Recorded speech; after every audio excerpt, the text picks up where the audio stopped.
Xin chào tất cả mọi người, chào mừng mọi người quay trở lại video của mình. Và hôm nay ở sân bay Tân Sơn Nhất sẽ đón một chiếc máy bay gần 40 năm tuổi rồi, chiếc Boeing 747-200 của một hãng hàng không chở hàng tới sân bay Tân Sơn Nhất, và cũng rất là nhiều máy bay khác nữa. Và cùng theo mình đi khám phá xem chiếc máy bay cao tuổi này tới sân bay Tân Sơn Nhất là chiếc máy bay nào nhé. Còn bây giờ thì chúng ta sẽ đi thôi. Đầu tiên chúng ta sẽ tới với Boeing 7879 Dreamliner của Turkish Airlines, hãng hàng không đến từ Thổ Nhĩ Kỳ. Và mọi người biết không, thì hãng hàng không Thổ Nhĩ Kỳ cứ vào mỗi buổi chiều thì sẽ tới sân bay Tân Sơn Nhất. Và hiện tại hãng hàng không này đang sử dụng dòng máy bay Boeing 7879 Dreamliner tới sân bay Tân Sơn Nhất. Chiếc máy bay thực hiện chặng bay từ Istanbul, Thổ Nhĩ Kỳ về đến sân bay Tân Sơn Nhất. Và mời mọi người chiêm ngưỡng pha hạ cánh của chiếc máy bay này đã nha.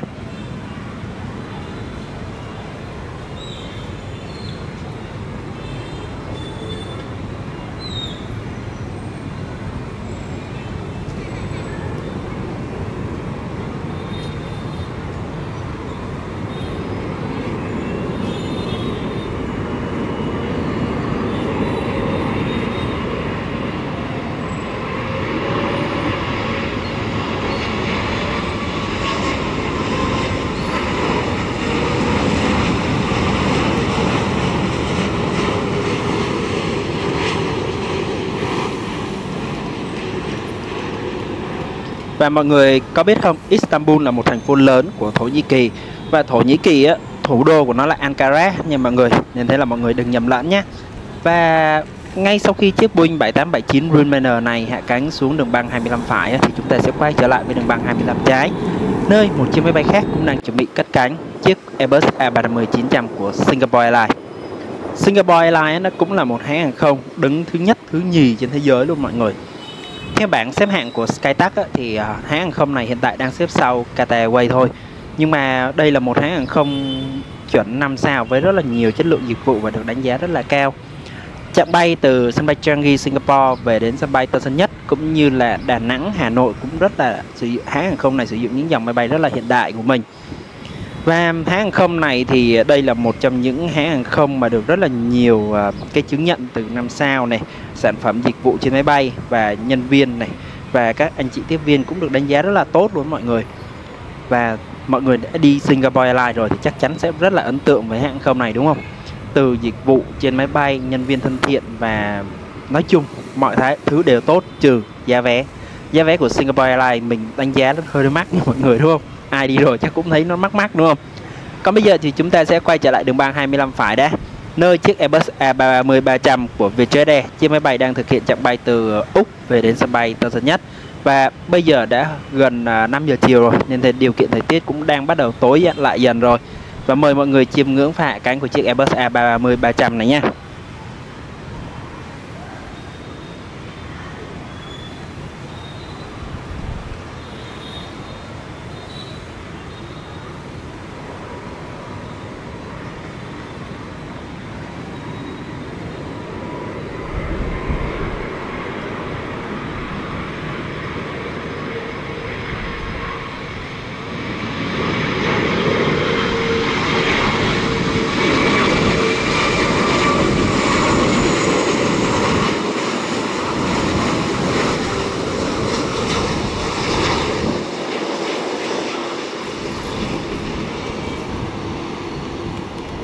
Và Airbus A330-300 của hãng hàng không Vietjet Air thì có rất là nhiều chặng bay đi Úc như Sydney, Melbourne, Brisbane.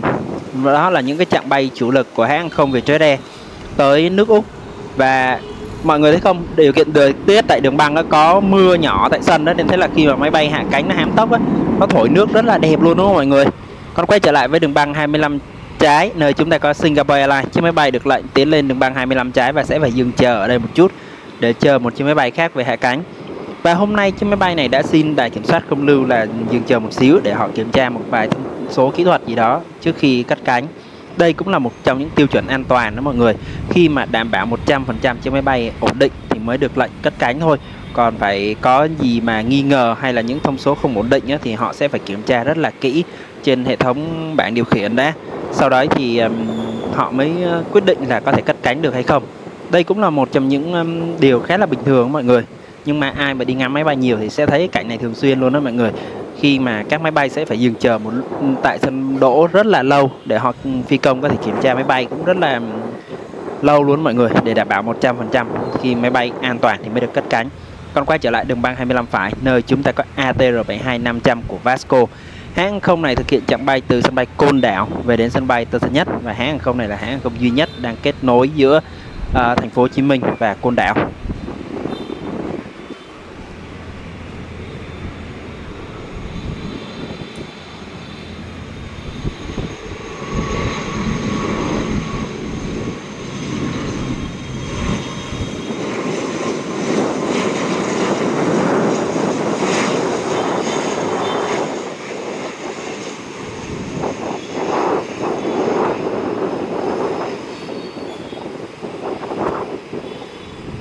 Mà tính ra nhé, cái chặng bay này được gọi là chặng bay nội tỉnh đúng không mọi người? Là đúng không? Tại vì Côn Đảo thì như đang trực thuộc thành phố Hồ Chí Minh thì phải.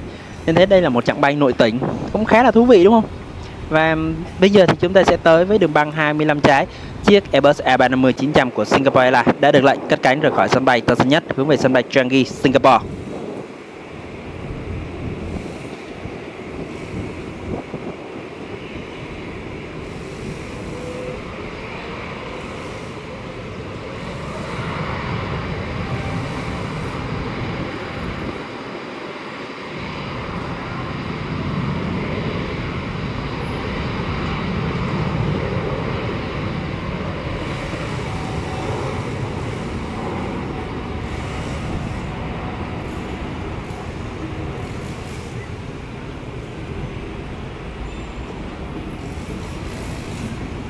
Hiện tại điều kiện thời tiết mưa nhỏ tại sân nó cũng rất là, khi mà máy bay cất cánh cũng rất là đẹp đúng không mọi người. Nhưng mà ở phía trước máy bay ấy, thì sẽ đang có một cơn mưa to đang kéo tới, và cất cánh trong điều kiện thời tiết này rất là đẹp, nhưng mà phi công sẽ phải căng thẳng hơn rất là nhiều, tại vì do mặt đường nó trơn hơn rất là nhiều so với ngày bình thường mọi người.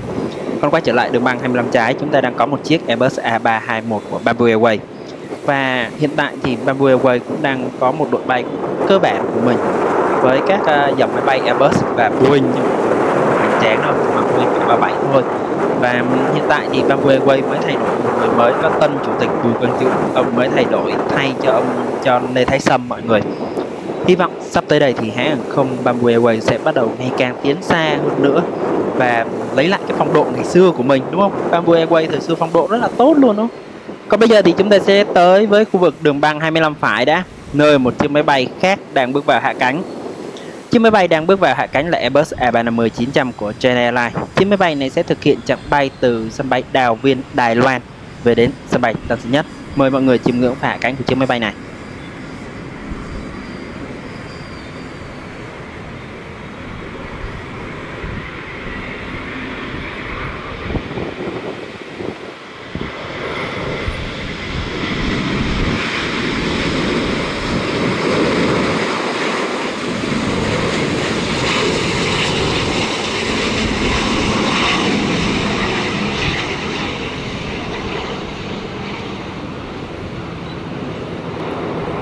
China Airlines thì một hãng hàng không với 2 chuyến bay một ngày tới sân bay Tân Sơn Nhất, một chuyến vào buổi sáng và một chuyến vào buổi chiều này đây. Và mọi người thấy không, điều kiện thời tiết hôm nay ở sân bay cũng đang gió rất là mạnh luôn đó, nên thấy các máy bay đáp cũng khá là khó khăn luôn, vừa gió lại vừa mưa nữa. Bây giờ thì chiếc Airbus A321 của Bamboo Airways được lệnh cất cánh rời khỏi sân bay Tân Sơn Nhất.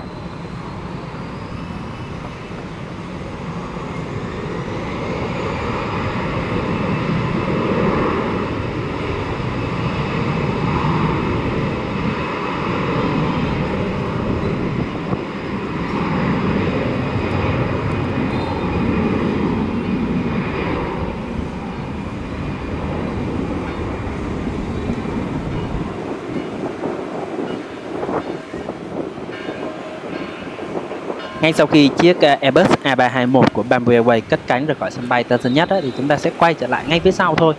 Một chiếc Boeing 737 của Malaysia Airlines, hãng không gọi là hãng không quốc gia của Malaysia mọi người. Chiếc máy bay Boeing 7378 này sẽ thực hiện chặng bay từ sân bay Tân Sơn Nhất đi sân bay Kuala Lumpur, Malaysia.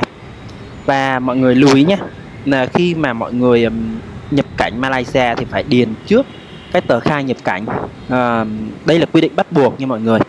mọi người nhớ nên điền trước tờ khai online thôi, rất là dễ dàng thôi, một vài thông tin cơ bản như là hộ chiếu số bao nhiêu, ngày hết hạn, rồi nơi lưu trú và điểm đi điểm đến đấy thôi. Nhưng mà nên điền trước nha mọi người, khi mà tới sân bay tự điền, nó nhiều khi không có mạng internet đâu, chúng ta sẽ rất là khó khăn luôn đó mọi người. Nếu mà không điền tờ đấy thì không thể nào nhập cảnh được Malaysia đâu. Và bây giờ chiếc Boeing 737-8 của Malaysia Airlines đã lên đến đường băng 25 trái rồi, và chiếc máy bay đã được lệnh cất cánh rời khỏi sân bay Tân Sơn Nhất.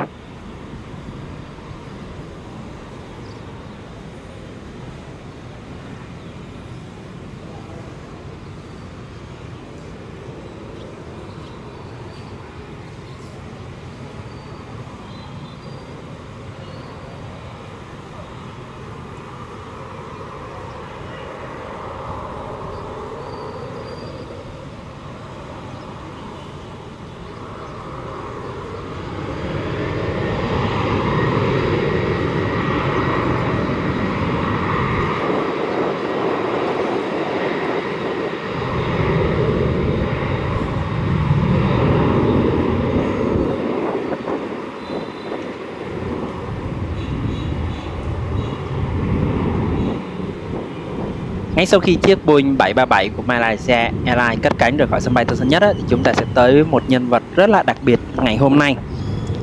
Một chiếc bay mà với mình nha, Boeing 747-200 thì nó cùng chung cái khung thân với chiếc máy bay Air Force One của Tổng thống Hoa Kỳ mọi người.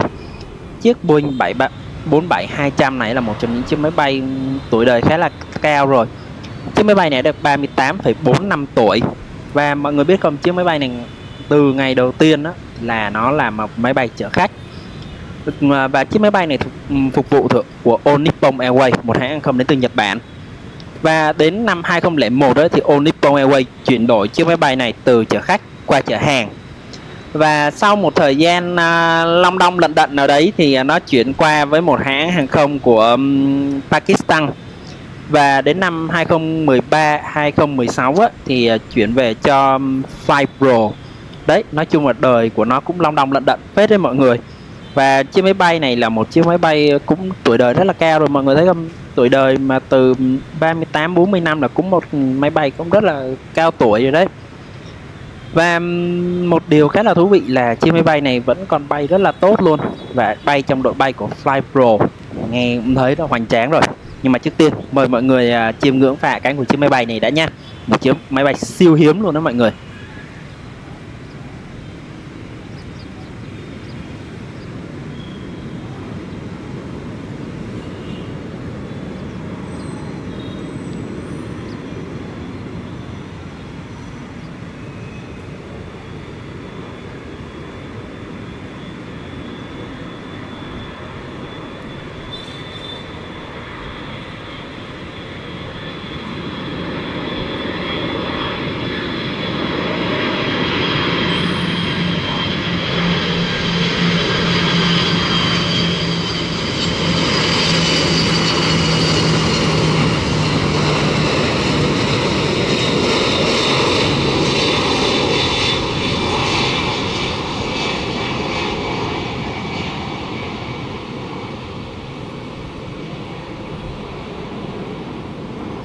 Chiếc máy bay rất là nhẹ nhàng chạm xuống đường băng 25 phải đúng không mọi người?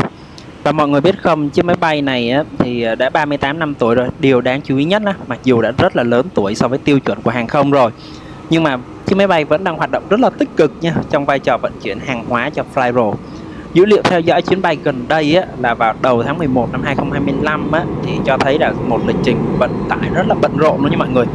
Từ châu Âu thì đi Bỉ này, đi Tây Ban Nha, Trung Đông thì đi Azerbaijan này, UAE này, Iraq, Ai Cập, châu Á thì như Campuchia, và đây là tới Việt Nam. Và nó là một minh chứng sự bền bỉ của dòng máy bay Boeing 747-200 luôn mọi người. Một dòng máy bay mà được gọi là mệnh danh là nữ hoàng của bầu trời khi mà nó ra mắt. Và bắt đầu sự nghiệp thì là chở khách, nhưng mà sau này thì chuyển qua chở hàng, chuyển đổi thành một chú ngựa thồ hàng hóa chuyên dụng. Việc nó bay thương mại ở cái độ tuổi như thế này thì rất là hiếm luôn đó. Và để đảm bảo được cái này thì hãng hàng không này chắc chắn là phải bảo dưỡng chiếc máy bay rất là kỹ. Và một điều khá là thú vị nữa là những dòng máy bay Boeing 747-200 này thì cái buồng lái hiện tại nó vẫn là analog như mọi người, chứ không hệ số hóa như những chiếc máy bay Boeing 747-400 đâu. 747-200 thì nó vẫn là sử dụng các đồng hồ cơ để có thể kiểm soát chiếc máy bay, và phi công thì sẽ bay bằng những cái đồng hồ cơ đấy chứ không phải bằng điện tử đâu. Còn bây giờ thì chúng ta sẽ tới một chiếc Boeing 787 của Vietnam Airlines cất cánh rời khỏi sân bay Tân Sơn Nhất đi sân bay Nội Bài.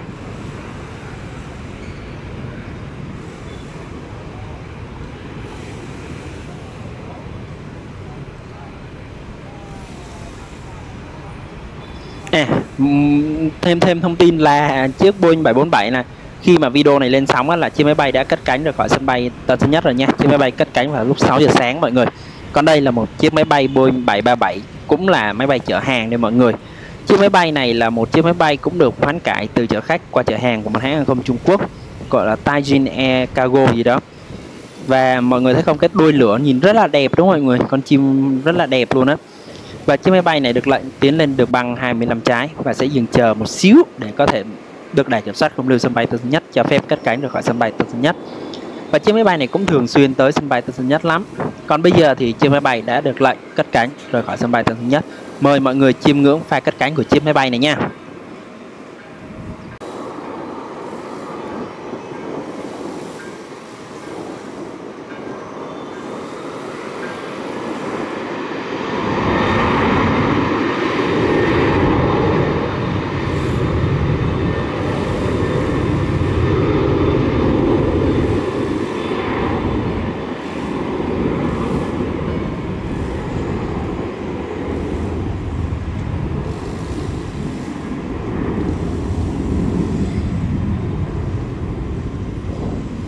Ngay sau khi chiếc máy bay này cất cánh rời khỏi sân bay Tân Sơn Nhất thì chúng ta sẽ tới với khu vực đường băng 25 phải, nơi một chiếc Airbus A350-900 của Vietnam Airlines đang bước vào hạ cánh.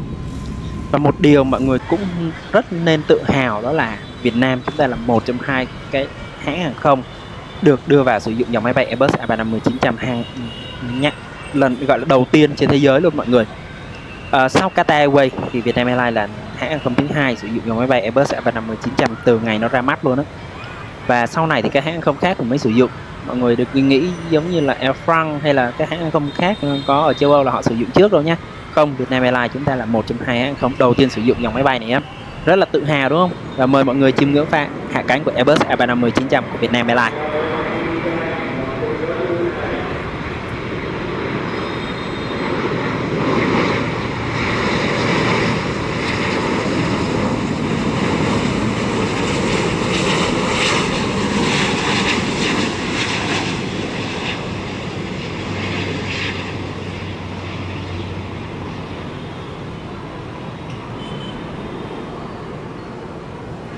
Và chiếc Airbus A350-900 đã rất là nhẹ nhàng hạ cánh xuống đường băng 25 phải sân bay Tân Sơn Nhất. Và bây giờ thì cũng gần 5 giờ tối rồi, nên thế là bắt đầu hôm nay thì tại sân bay Tân Sơn Nhất mùa này tối rất là sớm luôn. Còn đây là chiếc Boeing 737 của Turkmenistan, một hãng hàng không có 2 chuyến bay một tuần tới sân bay Tân Sơn Nhất. Thứ năm thì sẽ là vào buổi chiều, thứ ba là sẽ vào buổi tối nha mọi người. Vé máy bay đang của hãng này cũng khá là mềm đó mọi người. Mọi người muốn đi châu Âu thì có thể tham khảo hãng này. Nhưng mà bạn mình đi rồi thì có vẻ là khi mà ở sân bay trung chuyển thì có vẻ là an ninh hơi gắt gao, nên các bạn ấy cũng nếu mà mọi người mà đi cá nhân thì cũng không nên khuyến khích đâu. Đi đông thì đi hãng này được, giá cũng khá là ổn đấy.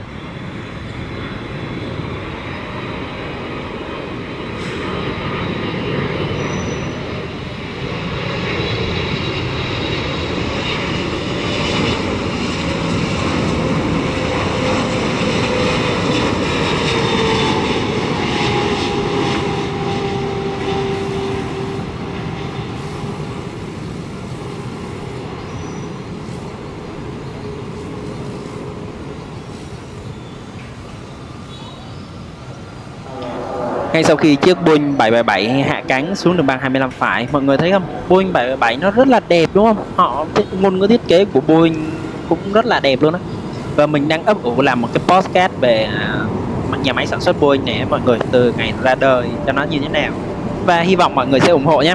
Còn quay trở lại đường băng 25 phải đi. Chiếc máy bay cuối cùng trong video ngày hôm nay cũng là một chiếc Airbus A350-900 khác. Chiếc máy bay thực hiện chặng bay từ sân bay Nội Bài, thủ đô Hà Nội về đến sân bay Tân Sơn Nhất. Và mọi người biết không, Airbus A350-900 thì hiện tại Vietnam Airlines có triển khai Wi-Fi Internet nha mọi người, chứ không phải Wi-Fi Entertainment đâu. Wi-Fi Internet luôn á, mọi người có thể thử trải nghiệm nhé.